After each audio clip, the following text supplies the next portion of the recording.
Meus caros amigos e amigas, estamos começando a nossa live de hoje, em que nós queremos comentar um pouco sobre aquilo que a igreja nos coloca para nós, neste domingo, na liturgia deste domingo, ok?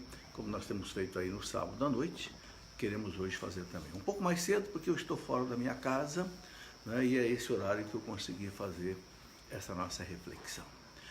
Pedindo ao Senhor que nos dê a sua graça, nos dê a sua bênção, para que nós possamos compreender aquilo que Deus quer nos ensinar neste domingo.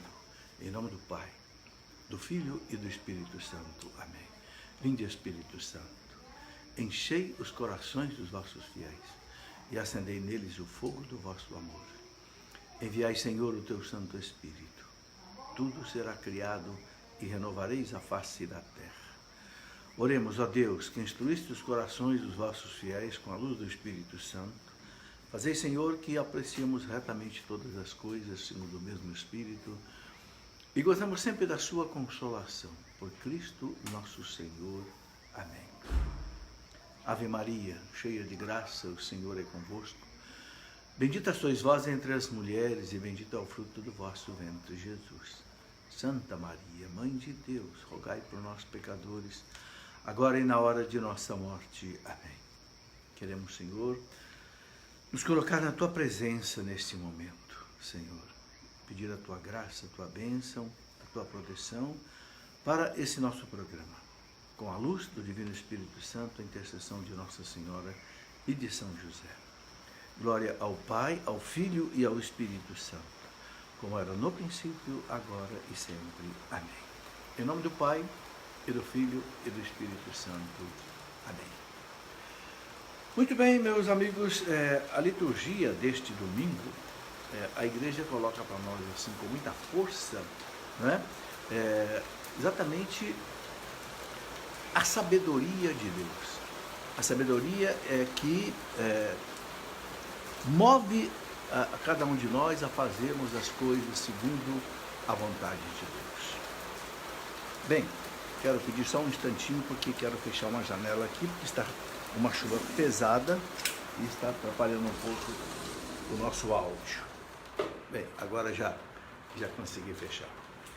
Então, o tema central da nossa liturgia desse domingo é a sabedoria de Deus.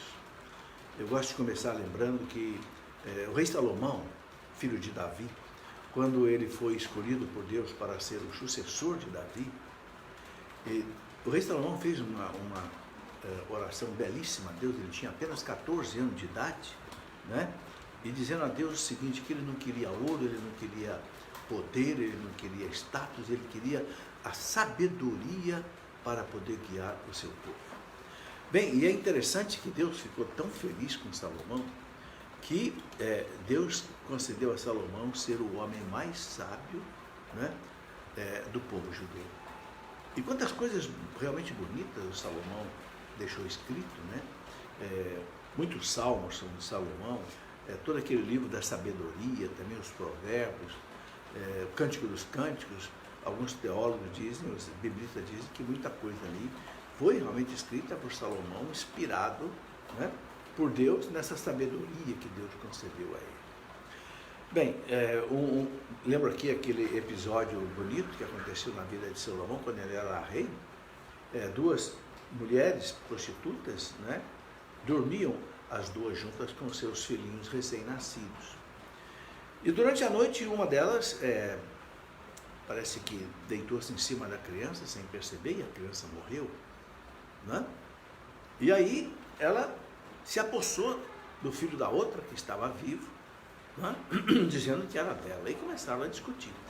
Bem, levaram o problema para Salomão, e cada uma dizendo que o menino que estava vivo era dela. Não, é meu, né? Então Salomão, com a sabedoria que Deus lhe deu, Salomão disse o seguinte: tá bem, traga a criança aqui, eu vou cortar a criança no meio e vou dar metade para cada um, está resolvido o problema. Aí a mãe verdadeira disse: não, pelo amor de Deus, pode dar o filho, a criança para outra. Aí Salomão percebeu quem era então a verdadeira mãe da criança. A verdadeira mãe da criança é aquela que não aceitou que matasse a criança, né, para dar a metade para cada um. Veja a sabedoria de Salomão. Aí ele deu a criança exatamente para aquela que era a sua mãe verdadeira. Essa sabedoria, meus irmãos, nós encontramos também profundamente em Jesus. Quantas vezes Jesus manifesta essa sabedoria divina, né? Quando perguntaram a ele, Senhor, é lícito dar o tributo a César? Né? Que situação difícil colocaram Jesus ali. Se ele dissesse sim, tem que pagar o tributo a César, você está vendo? Ele é né, favorável aos romanos que nos escravizam, que nos exploram, cobram de nós os impostos. E se ele dissesse não é lícito pagar o tributo a César, eles iam dizer, está vendo? Ele é um reacionário, ele é um revolucionário, ele é um motinador, está jogando o povo contra César. Quer dizer, era uma casca de banana jogada na frente de Jesus para Jesus escorregar e cair. Mas que sabedoria, né? Pediu uma moeda para ele, de quem é essa moeda aqui? Né? É de César. Olha aqui o rosto de César aqui. Então dá a César o que é de César, dar a Deus o que é de Deus. E com isso Jesus deixou, inclusive, para nós, né, um ensinamento profundo, a separação entre a igreja e o Estado. Temos que cumprir os deveres do Estado e temos que cumprir os deveres da igreja, como cidadãos e como cristãos. Aquilo que Dom Bosco dizia para os seus jovens, né? O homem deve ser um bom cristão e um honesto cidadão. Né? Cristão com a igreja e cidadão com o Estado. Essa sabedoria Jesus mostra muitas vezes, né? Também daquela mulher que ia ser apedrejada, né? E apedrejar aquela mulher, né? E outra vez colocam Jesus numa enrascada. Né? Olha, Moisés mandou apedrejar. E o senhor, o que o senhor diz? O senhor que vive pregando aí a misericórdia, vai desobedecer a lei de Moisés? Uma enrascada. Se ele desobedecesse a lei de Moisés, eles iam condená-lo. Porque a lei de Moisés era algo sacratíssimo para ele. Né? E se ele dissesse não, né? Não mata a mulher não, porque tal. De qualquer jeito, ele estava numa situação difícil. Então Jesus tem aquela saída maravilhosa, né? Quem não tiver pecado, atire a primeira pedra. Sabe, isso faz a gente lembrar aquela passagem que Jesus disse também para os discípulos, quando ele enviou os discípulos para pregar, ele disse, olha, eu vou enviar vocês no meio de lobos. Vocês vão como cordeiros no meio de lobos, mas vocês fiquem tranquilos. Porque quando vocês forem colocados diante dos adversários, né, forem perseguidos, o Espírito Santo vai dar uma sabedoria para vocês. Vocês terão palavras que ninguém vai conseguir refutar. Né? Coisa maravilhosa, né? A sabedoria do Espírito Santo. Então, uma coisa que a gente já lembra é o seguinte: a sabedoria é um dom do Espírito Santo. Quando nós somos batizados, a igreja ensina que nós recebemos a Santíssima Trindade, Pai, Filho e Espírito Santo. Passamos a ser templo da Santíssima Trindade. É dogma de fé. Só deixamos de ser templo da Santíssima Trindade se estivermos em pecado mortal. Porque a Trindade não pode, né, permanecer numa alma que está em pecado mortal. Mas depois da confissão, do arrependimento, voltamos a ser templo da Santíssima Trindade. E a igreja ensina que no batismo nós recebemos aqueles 7 dons do Espírito Santo, os dons infusos, que vão fazer o quê? Que aquela criança, depois aquele jovem, aquele adolescente, aquele homem, viva segundo a vontade de Deus. Então é o dom da sabedoria, da ciência, do entendimento, do conselho, fortaleza, piedade, temor de Deus, os 7 dons. E é muito interessante que o primeiro dom é esse, sabedoria. E nós temos na Bíblia um livro inteiro chamado Sabedoria, né? E o texto que a igreja coloca hoje para nós na primeira leitura, né? Exatamente isso, Sabedoria 7, do versículo 7 até o versículo 11, é um texto pequeno, mas que exalta sobremaneira a sabedoria de Deus. Diz assim: orei e foi-me dada a prudência. Olha aí, orei e foi-me dada a prudência. Então a prudência faz parte da sabedoria. Mas eu tenho que pedir essa prudência. Ele fala aqui, orei e foi-me dada a prudência. Supliquei e veio a mim o espírito da sabedoria. Olha, o apóstolo fala lá numa das suas cartas, quem quiser sabedoria, peça a Deus. Nós precisamos, meus irmãos, o dom da sabedoria. Como pais, para guiar nossos filhos. Como cristãos, né? Como sacerdotes nas pregações, como bispos para dirigir a igreja. Né? Ele diz, supliquei e veio a mim o espírito da sabedoria. Preferi a sabedoria aos cetros e tronos. É Salomão falando. Né? Salomão disse para Deus, eu prefiro a sabedoria do que a riqueza, os cetros, o poder. Né?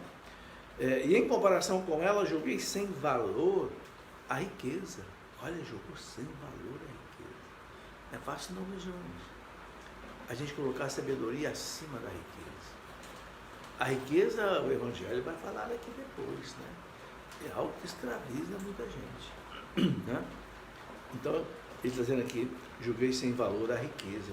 A ela não igualei nenhuma, né? A ela não igualei nenhuma pedra preciosa. Nem trocou sabedoria por pedras preciosas. Pois a seu lado, todo o ouro do mundo é um punhado de areia. Olha, compara o ouro do mundo a um punhado de areia. E diante dela, a prata é como lama. Veja como a palavra de Deus exalta a sabedoria. Mas é a sabedoria que vem de Deus, não é sabedoria humana. Não é sabedoria do sabido. Não, é a sabedoria do sábio. Do sábio que é formado por Deus. Amei-a mais que a saúde e a beleza, e quis possuí-la mais que a luz. Quis possuí-la mais que a luz. Pois o esplendor que ela irradia não se apaga. O esplendor que ela irradia não se apaga. Realmente, nós vemos um homem sábio. É como uma luz. É um homem que ilumina. Tem uma palavra de sabedoria para um, tem uma palavra de orientação para outro, tem uma palavra de consolo para outro. Né? Ele diz aqui, pois o esplendor que ela irradia não se apaga. Todos os bens me vieram com ela. Olha, tendo a sabedoria, ele fala, todos os bens depois me vieram com ela. Não precisei correr atrás de riqueza, não precisei correr atrás de fama, não precisei correr atrás de glória. Não, tudo que eu precisava depois veio com ela. Né? Ele diz, pois uma riqueza incalculável está em suas mãos. Então tá aí, a sabedoria é algo, né, divino, que vem de Deus. Aliás, a igreja ensina que a sabedoria, ela vem do próprio Cristo. O Cristo que é o verbo de Deus, através do qual Deus criou todas as coisas com sabedoria, né, com perfeição, com ordem, a beleza do universo, a beleza de todas as coisas. Né? Nós vemos aí que essas coisas vêm de Deus. Né? Depois, outra coisa importante de nós sabermos é que o amor depende da sabedoria. Sabemos que o amor é, por excelência, como diz São Paulo, o vínculo da perfeição. O amor a Deus, o amor ao próximo. Né? Mas, sabe, ter esse amor a Deus é um fruto da sabedoria. Quem tem a sabedoria de Deus tem o amor de Deus, tem a caridade, tem a bondade, tem a mansidão, tem a paciência, tem aquilo que São Paulo diz lá na primeira carta aos Coríntios, capítulo 13. Né? O amor é paciente, o amor é bondoso, o amor não se irrita, o amor não busca o próprio interesse, o amor tudo suporta, tudo espera. Né? O amor não passa jamais, é fruto da sabedoria. Né? Ele diz, a igreja ensina que o que a sabedoria traz para nós? A sabedoria traz para nós a capacidade de nós vermos todas as coisas com os olhos de Deus. Sabe, a gente pode viver de duas maneiras nessa vida, meus irmãos. Olhando os acontecimentos da vida, fazendo os nossos julgamentos, as nossas análises, as nossas decisões, com critérios puramente humanos, com uma sabedoria meramente humana, ou nós podemos fazer tudo isso com uma sabedoria divina. Sabe, com os olhos do Espírito Santo. Por exemplo, na história da igreja, nós tivemos muitas heresias. E muitas heresias que enganaram muita gente. Padres, bispos, Sim, quantos hereges nós tivemos na história da igreja que eram bispos? Nestório, patriarca de Constantinopla, Sérgio, patriarca de Constantinopla, Ário, presbítero famoso de Alexandria, né? Lutero, doutor em teologia, monge, todos foram hereges. Por quê? Porque olharam o mundo, olharam as coisas com os olhos meramente humanos. Mas aqueles que têm os olhos do Espírito Santo conseguem ver o erro que existe na heresia. Então, por exemplo, você vai encontrar aqueles grandes santos da igreja que lutavam bravamente contra as heresias. Por quê? Porque eles tinham os olhos do Espírito Santo. O Santo Agostinho, que vai lutar bravamente contra o arianismo, né, contra o donatismo, vai lutar contra o arianismo, né, luta contra uma porção de heresias. E aí nós encontramos São Jerônimo, né, São Cirilo de Jerusalém, São Cirilo de Alexandria, Santo Anastácio, né? Por quê? Porque enxergavam dentro da heresia o erro. Que aqueles que têm os olhos simplesmente humanos não enxergam.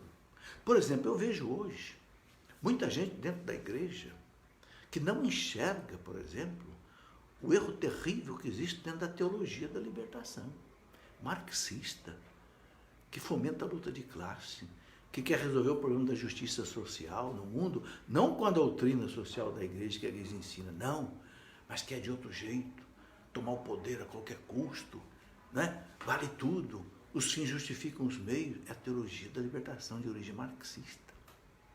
Não enxergam o erro que está ali, porque agem com uma sabedoria humana. Mas aqueles que têm uma sabedoria divina, como o Papa João Paulo II, como o Papa Bento XVI, o próprio Papa Paulo VI, enxergaram o erro que existe aí, o perigo que existe aí. Um Dom Eugênio Salles, por exemplo, Dom Estevão Bittencourt, que combateram, Dom Boaventura Kloppenburg, que combateram pesadamente a teologia da libertação, a igreja popular, tinham os olhos do Espírito Santo, a sabedoria do Espírito Santo. Eu acompanhei tudo isso desde lá de 1970, né? Com os erros de Leonardo Boff, os erros de Frei Beto, os erros de Libânio e os erros de, não sei, de Comblim, de tanta gente que, né? Sabe, essa história de heresia se repete na história da igreja.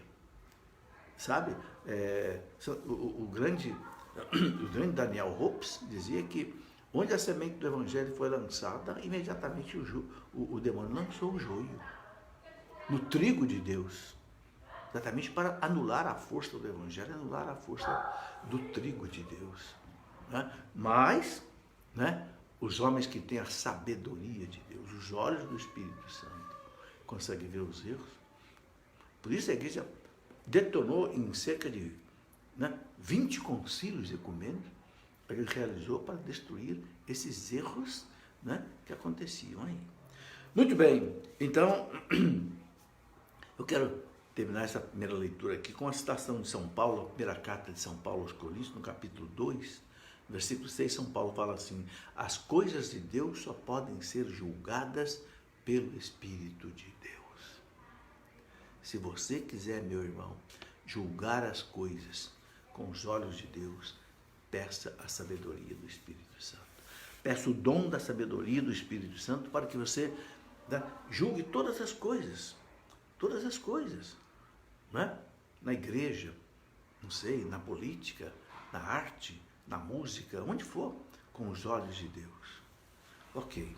Bom, aí o salmista, o salmo de meditação, o salmo responsorial, o salmo 89, em que o salmista reza isso, né? Ele diz: saciai-nos, ó Senhor, com o vosso amor e exultaremos de alegria. Alegria que vem da sabedoria de Deus. Ensinai-nos a contar os nossos dias e dai ao nosso coração sabedoria. Contar os nossos dias quer dizer viver bem, aproveitar bem a vida, aproveitar bem o tempo, né? Não aproveitar no sentido de carpe diem, como diziam lá no latim, gozar a vida. Não. aproveitar a vida no bom sentido para fazer o bem, para crescer. Crescer não para eu me tornar orgulhoso, vaidoso, não, mas para eu ter condição de ajudar mais, condição de orientar mais. Então o salmista diz, ensinar-nos a contar os nossos dias e dar-nos um coração de sabedoria, viver sem perder tempo. Meus irmãos, a coisa mais preciosa que Deus nos deu é a vida, é o tempo, o presente, o hoje. Por isso que o hoje a gente chama de presente, porque é um presente que Deus nos dá. Mas será que a gente aproveita bem o tempo? Ou será que a gente fica jogando a vida fora? Com futilidades, com coisas que não têm sentido. A gente só deve fazer nessa vida, meus irmãos, alguma coisa que permaneça. Quando você faz o bem, permanece. Quando você reza, permanece. Quando você trabalha, permanece. Mas não deve fazer aquilo que o tempo apaga. Não, a vida é preciosa. Então, o salmista diz, né? Dai-nos ao nosso coração sabedoria. Senhor, voltai-vos, até quando tardareis? Tende piedade e compaixão de vossos servos. Ou seja, dai a nós a sabedoria, Senhor, não demore. O salmista tem essas orações fortes, né? Ele depois vai dizer, saciai-nos de manhã com o vosso amor e exultaremos de alegria todo dia. Saciai-nos de manhã com o vosso amor, vossa sabedoria. O amor e a sabedoria estão muito ligados, né? Um ao outro. Ele diz, alegrai-nos pelos dias que sofremos, pelos anos que passamos na desgraça. Que anos são esses? Os anos que a gente viveu sem sabedoria, viveu sem juízo, né? Viveu uma vida aí devassa. Manifestai a vossa obra a vossos servos e a seus filhos, revelai a sua glória. Que a bondade do Senhor e nosso Deus repouse sobre nós e nos conduza. Que a bondade do Senhor, nosso Deus, repouse sobre nós e nos conduza. A sua sabedoria, o seu amor, a sua bondade, né? Tornai fecundo ao Senhor o nosso trabalho. Olha aí, ele termina dizendo, tornai fecundo ao Senhor o nosso trabalho, né? Está aí, meus irmãos, o trabalho é algo sagrado. Eu não sei se você já percebeu bem, eu até escrevi um livro, né? O sentido cristão do trabalho. O trabalho é importantíssimo, meus irmãos. Nós passamos a vida trabalhando, né? Depois que Deus criou o homem e a mulher, a primeira coisa que Deus colocou foi o trabalho. Deus colocou o homem no jardim do Éden como seu jardineiro para guardar e cultivar a terra. É o que nós fazemos, né? Deus não construiu uma casa, Deus não fez um carro, Deus não construiu, né, um automóvel, um avião, não, mas Deus deixou para nós, fruto da terra e do trabalho do homem, nós dizemos, o alimento que vem à mesa é fruto do trabalho, né, da terra e do trabalho do homem, né? O pão e o vinho que se transformam no corpo e sangue de Cristo, o trabalho é importantíssimo. Por isso que o salmista, ele liga o trabalho à sabedoria, ele termina dizendo assim, não é? Que dai no Senhor trabalhar bem, né? Ele diz, né? Viver o trabalho de maneira correta, né? Aí no Salmo 89, tornai fecundo ao Senhor o nosso trabalho. Tornai fecundo, Senhor, o nosso trabalho. Pedir a Deus que abençoe o nosso trabalho. Nosso trabalho frutifique. Porque o salmista diz lá também no Salmo, né, 126, se não é Deus quem vigia a cidade, em vão guardam os sentinelas. Se não é Deus quem constrói a casa, em vão trabalham os seus construtores. Então é preciso pedir a Deus também que torne fecundo o nosso trabalho. É o pedido do salmista no Salmo de Meditação. E depois tem uma leitura muito boa da carta aos Hebreus sobre a palavra de Deus. Por quê? Porque a sabedoria vem a nós pela palavra de Deus. Então, a leitura diz assim, a segunda leitura, que é da carta aos Hebreus, capítulo 4, do versículo 12 e 13, diz assim: a palavra de Deus é viva. Olha que coisa bonita. Eficaz. Eficaz quer dizer, realiza aquilo que ela significa. E mais penetrante do que qualquer espada de dois gumes. Ou seja, a palavra de Deus é forte, né? Eficaz, viva, não é uma coisa morta, sem poder, sem sentido, não. Penetra até dividir a alma e o espírito, articulações e medula, ela julga os pensamentos e as intenções do coração. Isso aqui é uma coisa interessante, né? E não há criatura que possa ocultar-se diante dela. Tudo está nu, descoberto aos seus olhos, é a ela que devemos prestar contas. Diante da palavra de Deus, meus irmãos, nós ficamos nus. Nus assim, não na roupa, mas no interior. Não dá para se esconder da palavra de Deus. A gente pode se esconder dos adversários, dos inimigos, mas diante da palavra de Deus, a gente não consegue se esconder. E ela penetra lá na consciência. Bom, então diante da palavra de Deus, nós temos duas atitudes. Ou a gente foge dela, esquece dela, não quer saber dela, não é? Porque ela me questiona, ela me cobra. Ou então, eu abro o coração para a palavra de Deus e eu deixo a palavra de Deus transformar meu coração, transformar minha vida, não é? E fazer-me conforme a vontade de Deus. Sabe, meus irmãos, a palavra de Deus, a própria Bíblia, né? Ela é atravessada de ponta a ponta, né? Sobre a força da palavra de Deus. Se você pega a Bíblia, bem no meio da Bíblia, nós temos o livro dos Salmos. O salmo mais longo da Bíblia é exatamente o salmo sobre a palavra de Deus. Tem mais de 170 versículos, né? Os Salmos, né? O Salmo 118. Ele fala, a palavra de Deus é luz que guia os meus passos. Sabe, são cerca de 180 versículos só falando do benefício, da força, da beleza da palavra de Deus. É significativo saber que o salmo mais longo da Bíblia é o salmo sobre a palavra de Deus. Salmo 118.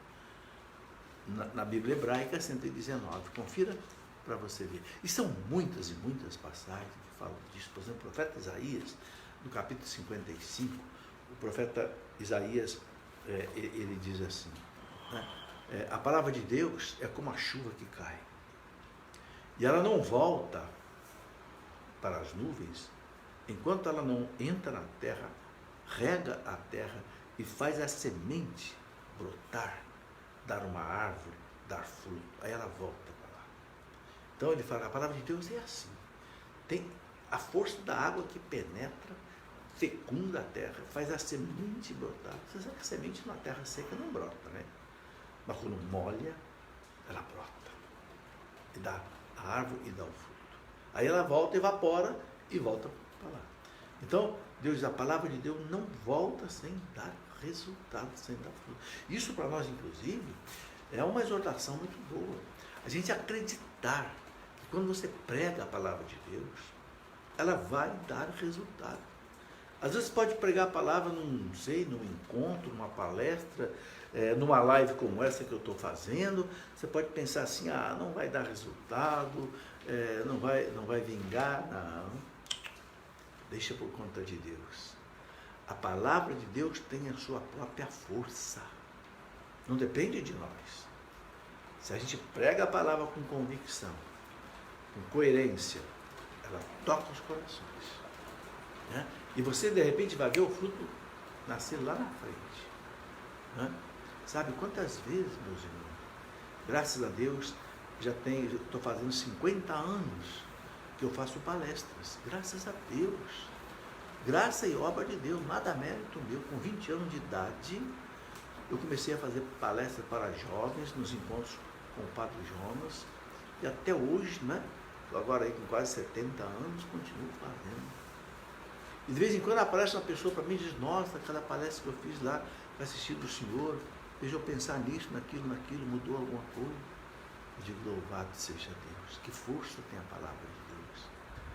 Sabe, tem uma palavra no Evangelho, que Jesus fala que sempre me impressionou muito. quando Jesus enviou aqueles 72 discípulos, 2 a 2, para pregar o Evangelho nas cidades que ele ia passar, né? Depois eles voltaram eufóricos, né? Dizendo: Senhor, até os demônios se submetem a nós pelo teu nome. E Jesus disse: eu sei, eu vi a Satanás cair do céu. Olha que coisa bonita. E o Papa João Paulo II, interpretando um dia essa passagem, o Papa João Paulo II disse assim: quando se prega a palavra de Deus, o demônio cai do céu, cai como um raio, ou seja, perde a sua força, né? Larga a presa, solta o pecador, e o pecador se converte. A força da palavra de Deus. A gente tem que acreditar nisso, meus irmãos. A força que a palavra de Deus tem, né? E tem tantas e tantas outras passagens que a gente pode, né? Me lembro aquela passagem, por exemplo, em que, né, Jesus pregava e uma mulher ficou impressionada com a sabedoria de Jesus, disse, né, bem-aventurados os ventres que te trouxe e os seios que te amamentaram, né? O que Jesus respondeu para ela? Mais bem-aventurado ainda aquele que ouve a palavra de Deus e põe em prática. Ouve e põe em prática. Esse é mais feliz ainda do que eu. Olha que coisa.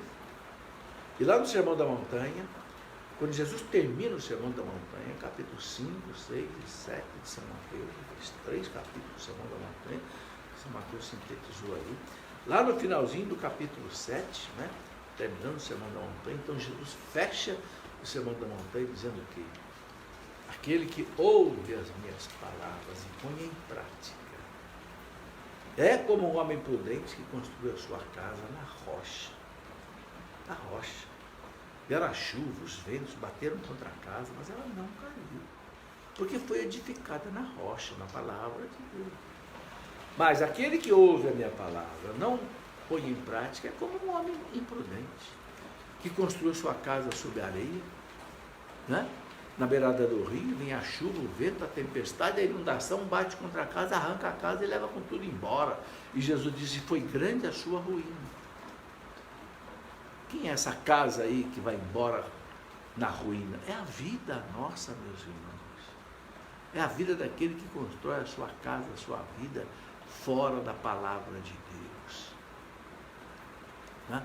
O Papa João Paulo II um dia disse aos jovens: jovens, não aceitem construir a vida de vocês em cima de outro alicerce que não seja Jesus Cristo e os seus ensinamentos, porque senão vocês vão jogar fora a vida de vocês.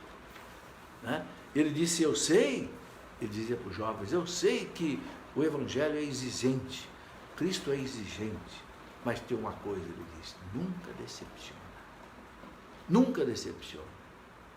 Você nunca vai estar arrependido de seguir a palavra de Deus. Sabe, meus irmãos, e eu posso dar aqui esse testemunho. Eu disse aqui que tem quase 50 anos que eu trabalho com a graça de Deus na nossa igreja. Eu nunca vi uma pessoa chegar para mim, olha que eu converso com muita gente, eu nunca vi uma pessoa chegar para mim chorando, desesperada, dizendo: olha, eu estou arrependido porque eu passei a viver o Evangelho, eu passei a viver a palavra de Deus, eu passei a ir na igreja. Eu nunca vi isso, mas eu já vi muita gente chorar nos meus ombros porque não quis seguir a lei de Deus, não quis seguir a palavra de Deus. É isso aí.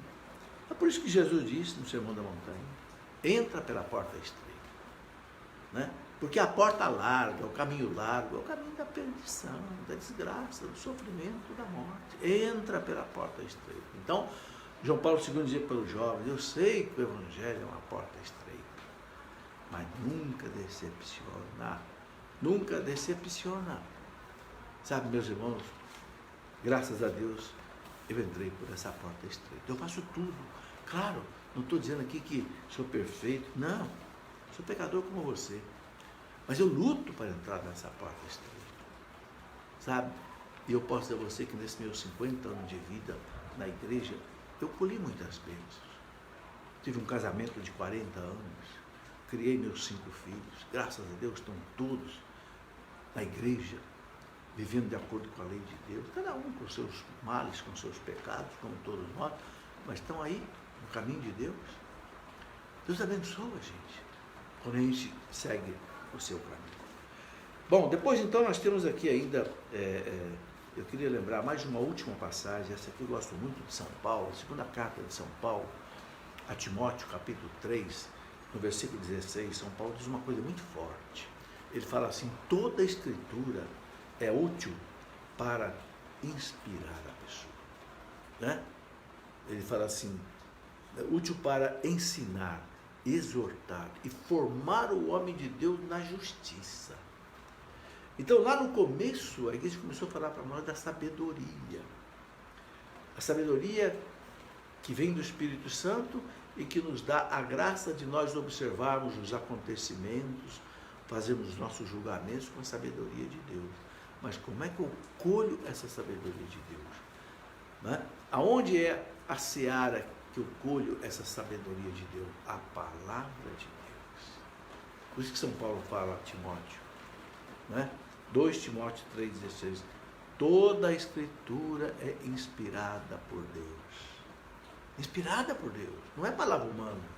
São Paulo fala, né, aos Tessalonicenses, não é palavra humana, é palavra de Deus. Ele fala útil para ensinar, para corrigir, para exortar, formar o homem de Deus na justiça, ou seja, na santidade e no bem. Bom, meus irmãos, agora vamos então para o Evangelho, para a gente concluir aqui a nossa reflexão. Mateus 10, 17 até 30. É aquele episódio em que aquele jovem chega para Jesus e diz assim: bom mestre, o que eu devo fazer para ganhar a vida eterna? Né? E Jesus fala: por que você me chama bom? Né? Só Deus é bom. Né? Por que Jesus diz só Deus é bom? Ele quer destacar a bondade de Deus. Ele é Deus, mas ele não quer se mostrar ali como Deus, porque ali ele estava como um homem também. Né? Ele fala: Deus é bom. Né? Ele quer destacar a bondade de Deus. E aí ele fala para os jovens: você conhece os mandamentos? Né? Ele diz: não matarás, não cometerás adultério, não roubarás, não levantarás falso testemunho, não prejudicarás ninguém, né? Honra teu pai e tua mãe. Né? Ou seja, que coisa bonita, meus irmãos. Jesus tornou perenes os 10 mandamentos. Jesus valorizou para sempre os 10 mandamentos. É lá de Moisés, lá no livro do Êxodo. No entanto, os 10 mandamentos Jesus colocou como critério de salvação. Diz para os jovens: se quer entrar na vida eterna, viva os mandamentos. Né? Eu acho até que se aquele jovem não perguntasse mais nada, não dissesse mais nada, Jesus até parava por aí. Mas o jovem perguntou para o Senhor: olha, Senhor, né? Tudo isso eu tenho feito. Então Jesus percebeu que ele queria mais. Ele queria uma perfeição maior. Tanto é que esse mesmo texto, que aqui nessa missa de hoje ele é tirado de Marcos 10, 17 a 30, o texto que é tirado de Mateus diz assim, né, que Jesus falou para os jovens: se você quer ser perfeito, então vai, vende tudo que você tem, dá os seus bens aos pobres, você vai ter um tesouro no céu, e vem e me segue. Se você quer ser perfeito. Eu penso que aí já não é para todos. Vender todos os bens, entregar tudo para os pobres, seguir Jesus. Não.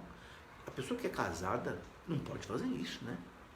Mas aquele que Deus chama para uma vocação especial, para o celibato, para o sacerdócio, para uma vida religiosa, sabe? É Deus que chama. A igreja fala isso. Jesus, quando foi chamar os seus 12 apóstolos, passou uma noite em oração, lá no monte. Aí depois escolheu os 12. É Deus que escolhe os seus sacerdotes. É Deus que escolhe os seus consagrados.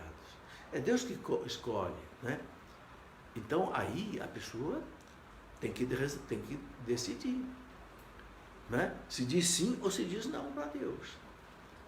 Ela vai sentir no coração o chamado de Deus.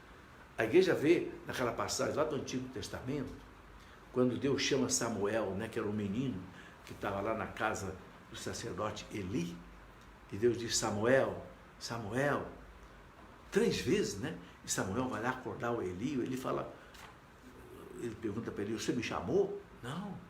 Na terceira vez, o sacerdote Eli percebeu que era Deus que chamava Samuel.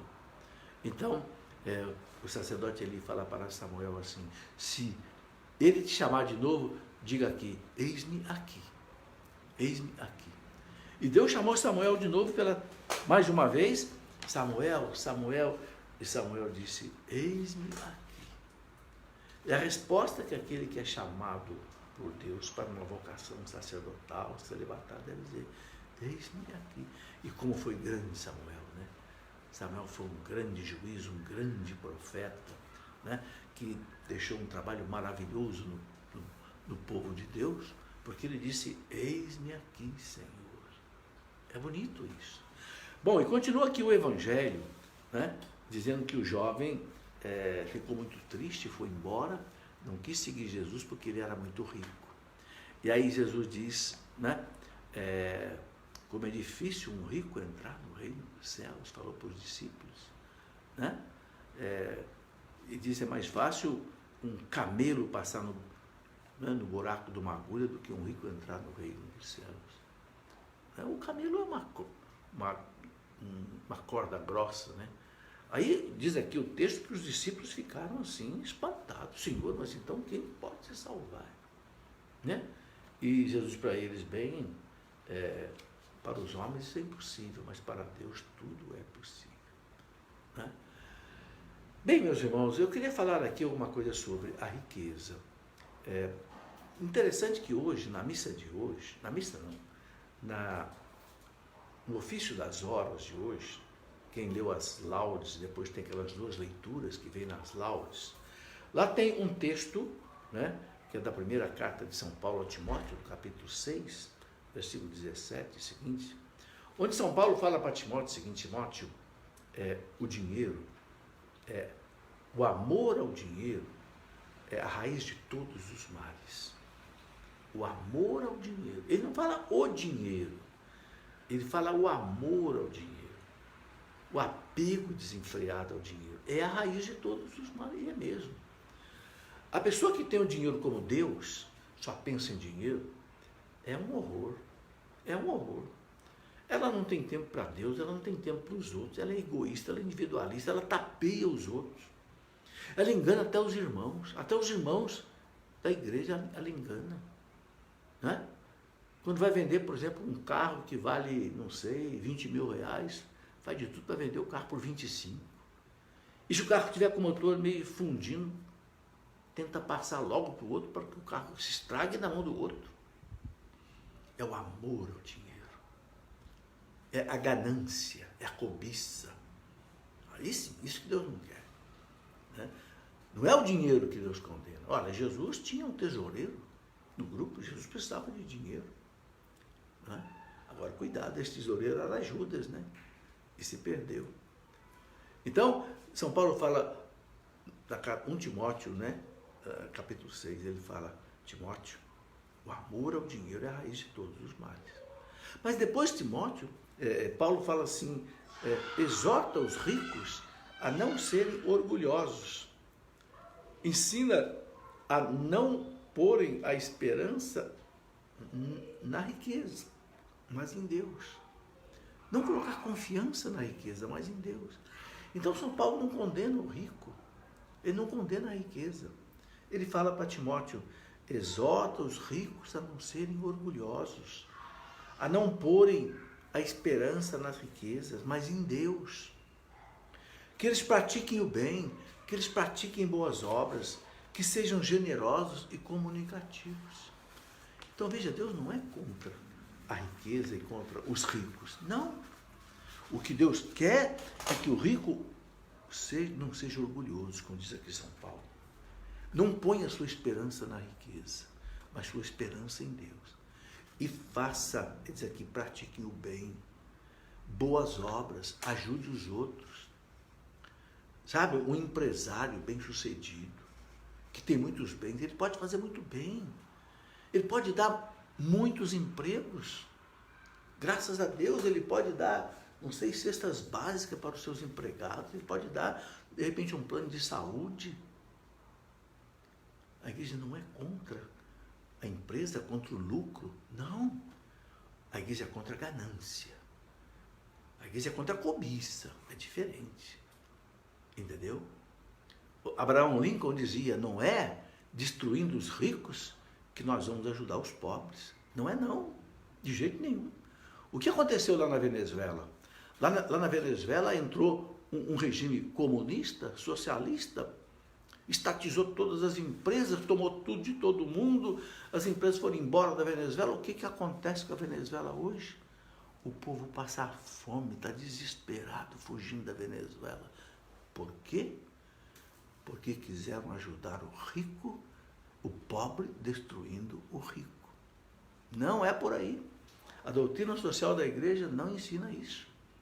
A doutrina social da igreja ensina que aquele que tem bens deve usar dos seus bens para fazer o bem, para ser generoso, para praticar boas obras, ok? E não ser egoísta, não querer usar os bens só para si, só para sua família. É esse o ensinamento da igreja com relação à riqueza. Por isso que Jesus diz aqui, né, quando ele diz que é mais fácil o camelo passar pelo buraco da agulha do que o rico entrar no reino do céu, os apóstolos ficaram apavorados, ele disse, mas para os homens é impossível, mas não para Deus tudo é possível. Eu conheço muita gente que tem dinheiro, tem bens e faz muita caridade, faz muito bem para os outros. É a graça de Deus. Para Deus nada é impossível. É claro, meus irmãos, que nós temos que tomar cuidado com a riqueza. Que o brilho do vil metal, né? O brilho da moeda encanta a gente. E a gente pode ficar escravo da moeda, né? O grande Santo Ambrósio dizia assim, você tem que estar montado na riqueza. O que você não pode deixar que a riqueza monte em você. Entendeu? Entendeu? Você não pode ser escravo da riqueza. Aí você está roubado. Você tem que dominar a riqueza. Você tem que estar sobre ela, não ela, né, em cima de você. Cristo em primeiro lugar. A riqueza embaixo. Né? Meu pai contava que ele tinha um amigo, que era um amigo assim, não tinha fé, não tinha religião. E meu pai contava que ele dizia para esse amigo dele, olha, fulano, Cristo em primeiro lugar. Né? E esse amigo dele dizia, Agostinho, para mim, esse aqui, está por riba de Cristo. Por riba de Cristo, quer dizer, está acima de Cristo. É aquele que se vendeu ao dinheiro. Jesus diz, ninguém pode servir a dois senhores, a Deus e ao dinheiro. Ou diz não a um, ou diz não ao outro.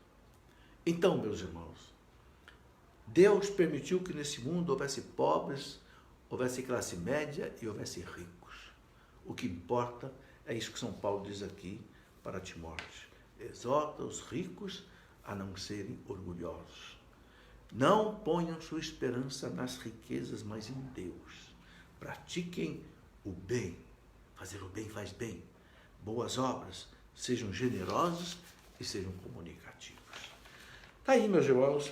Eu penso que hoje é um pouco daquilo que a gente pode aprender aí com São Paulo. E depois ainda, né, Jesus termina o evangelho aqui, né, porque São Pedro fala para ele assim, mestre, eis que nós deixamos tudo e te seguimos. Né? Então Jesus diz assim, em verdade eu vos digo, quem tiver deixado casa, irmãos, irmãs, pai, mãe, filhos, campos, por causa de mim e do evangelho, receberá o cêntuplo durante esta vida e vai receber casas, irmãos, irmãs, mães, filhos e campos com perseguições. E no mundo futuro, a vida eterna. Então Jesus está dizendo, quem deixar alguma coisa por mim, não ser um final de semana que você deixa, né, seu pai, sua mãe, seus filhos para trabalhar para Deus, Deus vai te dar o cêntuplo. E, né, depois, ele fala aqui, né, no mundo futuro, a vida eterna. Né? Sabe, essa é a nossa esperança, a vida eterna. Nós cremos, né, na vida eterna. Então eu quero concluir, meus irmãos, essa nossa reflexão de hoje, que já vai quase 1 hora aqui de conversa. Eu quero terminar essa reflexão aqui, né, pedindo a Deus que tenha misericórdia de todos nós. Todos nós que temos os nossos bens materiais, que o Senhor não permita não é? Que esses bens sufoquem em nós a fé, sufoquem em nós a caridade para com aquele que precisa de nós.